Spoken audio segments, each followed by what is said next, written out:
এটার নাম রোজা নয়। আপনারা ক্লিয়ার বুঝেন?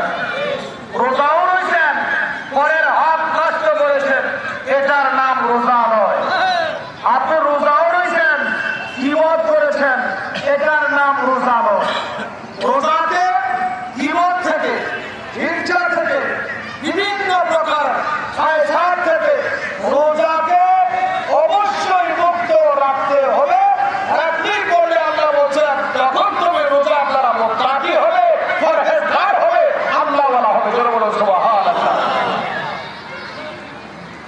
ওয়াস-সাওমু ফারজুন আইনুন লিকুল্লি মুমিনিন ওয়া মুমিনা ওয়াল মুসলিমিনা ওয়াল মুসলিমাত।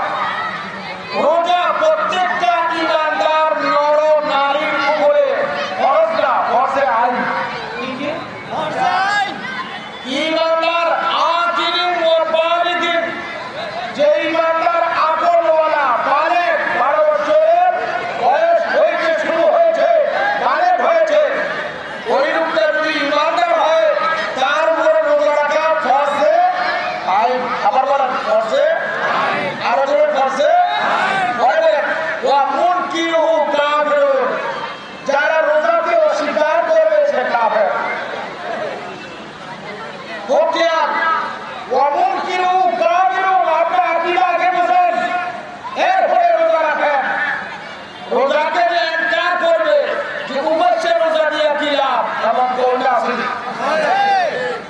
আমি বলি না, আকীদায় বলি ওয়া মুনকিরুহু কাফিরুন, যা রোজাকে তুচ্ছ তাচ্ছিল্য করবে, এ উপসে রোজার দরকার নাই, আমরা সব সময় রোজা রাখি, এমন বলবেন না, আছে কিনা? পাক্কা কাফের, পাক্কা কাফের, পাক্কা কাফের। ওয়া তারিকুহু ফাসিকু ওয়া মুদিল্লুন, যারা রোজা রাখে না তারা ফাসিক। মনোযোগ, যারা রোজা রাখে না তারা ফাসিক, তারা গোমরা। আর যারা রোজাকে ইনকার করে, এই উপসে রোজার দরকার নাই, দেখেন না রোজার দরকার নাই, বলতে দেরি, কাফের হইতে দেরি নাই। নাউজুবিল্লাহ, নাউজুবিল্লাহ। আমাদের সমাজে দুই শ্রেণীর লোক আছে কিনা?